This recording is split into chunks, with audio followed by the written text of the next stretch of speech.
After several delays, Somalia has finally set a date for the presidential elections. MPs from the country's upper and lower houses of parliament will choose the next step president on the 15th of this month. President Mohamed Abdullahi Farmajo is seeking a second term but faces stiff competition from several candidates, including two former presidents.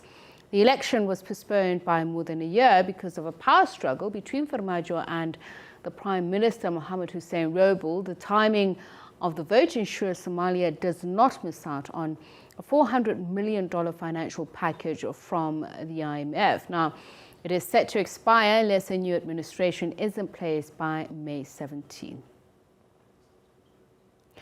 And political analyst Dr. Hassan Khannenje is the director of the Horn International Institute of Strategic Studies in Nairobi, Kenya. He joins us now to talk more about this.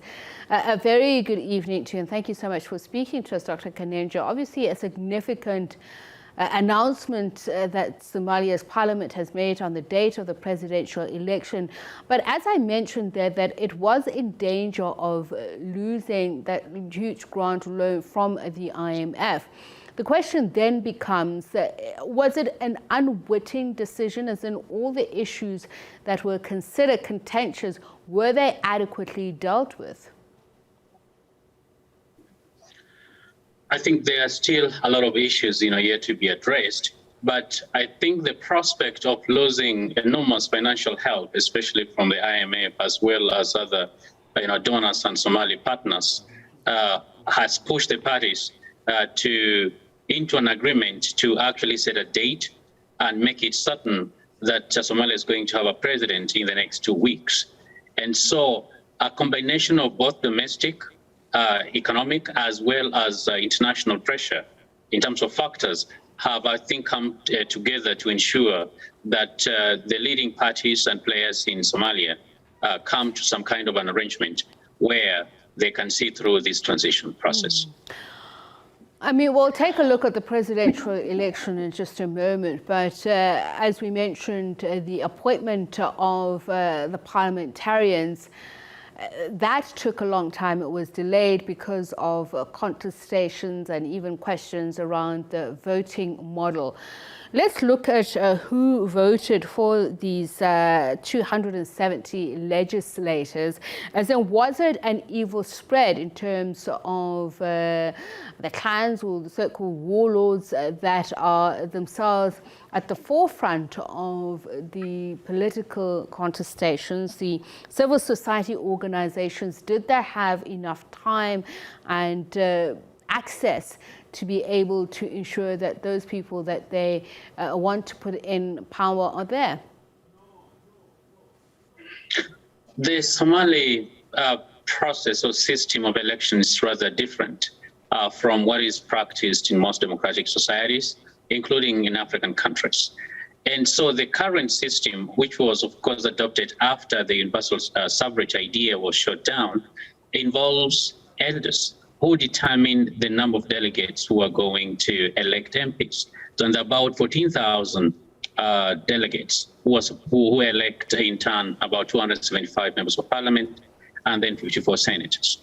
Now, these parliamentarians are the ones who are going to determine who becomes the president, and then the president will appoint the prime minister will form the government. So it's not exactly the kind of system where you're going to have extensive involvement of civil society, where individuals are going to be able to vote for their leaders. And it is a system that, of course, goes back to what has been practiced traditionally previously, where clan elders seems to hold sway. And of course, until we get to a point where there's universal suffrage, we cannot exactly discuss the Somali system as democratic at this point. So having said that, for the presidential election, then who will elect whom or what? I believe that there are 329 lawmakers. Will it be from both houses?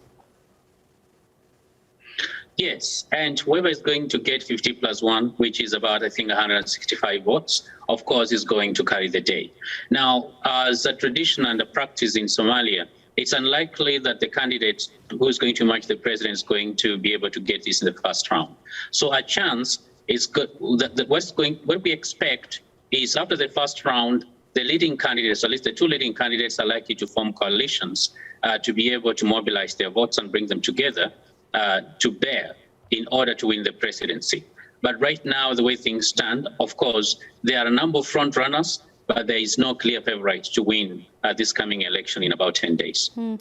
So let's talk about the front runners. I mentioned earlier on President Farmajo and his former Prime Minister, the entanglement or the, arguments between them. How has that seeped into the body politic of Somalia, and how this presidential election will unfold? The current tussle between the Prime Minister and the President, of course, has led to some of these delays and dysfunction within the Somali government, in part because this was a forced marriage, for President Farmajo, in which pretty much he had to yield to international and regional pressure to appoint a prime minister. And this is continuing to be reflected in the contestation that's going on. And of course, some of the front runners, some of them have been presidents before. One has been a prime minister, Haire. One is a president of a member state, Deni. And of course, Farmajo, who is an incumbent, president, at the moment. And so there is a lot of clan trading. There's a lot of clan contestations at the same time. And so depending on what pact is going to be established with sufficient guarantees, we're likely, of course, to see the strongest candidate from a combination of clans, come to fore. But what has been a tradition is Somalia in recent years has not elected a president to more than one term. And then that of course, works against the incumbent president's ability to be able to win re-election. I mean, over the years, the political settlements that have been reached at one point or the other for Somalia has always been in a bid to be inclusive. While at the end of regional interventions to ensure this, there's always somebody who feels that they've been left out of the process. And we spoke about the arguments over the voting model. I'm just thinking, can the parliamentarians be up to the task to ensure that issues of the past don't seep in? And as you say, there would be compromises that are made, but would they satisfy what is considered a free and fair process?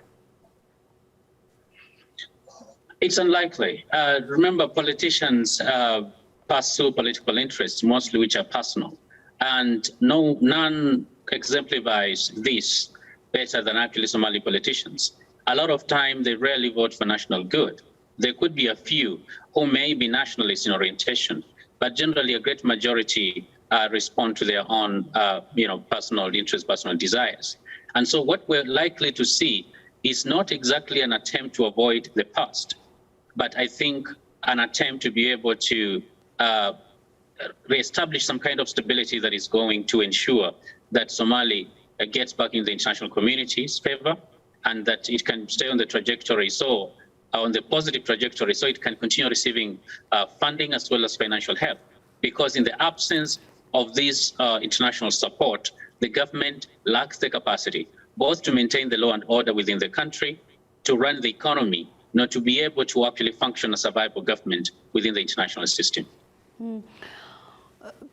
Perhaps to reflect on the past a little, to understand better how we got to the presidential election date will coincide with a historic day as the country commemorates the 79th anniversary of the Somali Youth League, formed in 1943.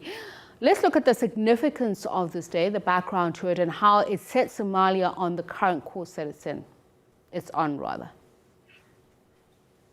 Yeah, the Somali Youth League is like many of those founding political parties that fought for independence in Africa, much like what the ANC or SWAPO or KANU in Kenya, for instance.